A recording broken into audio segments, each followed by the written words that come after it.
Welcome back to Digital Deceptions. Please show up to a woman's house because she criticized her mayor on Facebook. Yes, that actually happened. A Miami Beach activist posted a comment about Mayor Stephen Minor, nothing violent, nothing threatening, just political criticism, and suddenly the cops are at her door asking why she said that. I'll play you the report and then we'll jump back into it. Led to a visit by Miami Beach police. Here's Christina Vasquez with the interview. Is that your account? Is this really happening? Miami Beach resident and former political candidate Raquel Pacheco said she was stunned when Miami Beach detectives knocked on her door Monday asking about this comment she made on this post by the mayor on Facebook. Am I being charged with the crime? Recording the brief exchange. Okay, so you're here to investigate a statement that I allegedly made on Facebook. No, it's an intimidation tactic. Just trying to prevent somebody else getting agitated or agreeing with the statement. So that to me is a clear indication that people are not allowed to agree with anyone but the mayor. And that's not how America works. It comes amid a national conversation about censorship and free speech in America.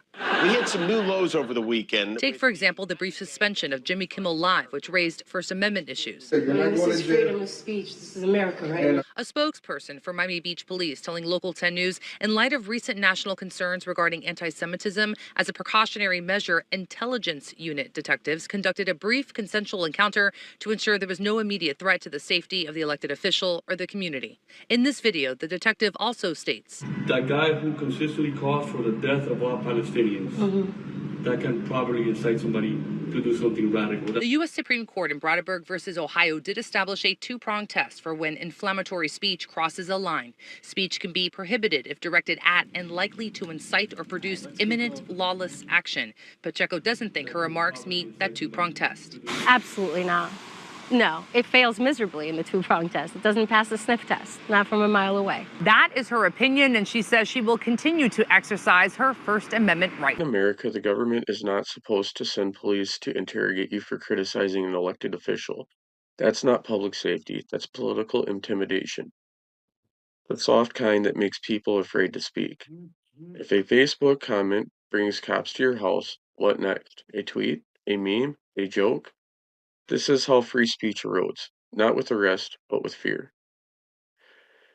When citizens start asking, "This is America, right?" That's a sign something's gone off the rails. Criticizing your government is a right, not a privilege granted by the mayor. If this is the new normal, we are in trouble. Power doesn't have to shout to silence you. Sometimes it just knocks. Thank you for being digital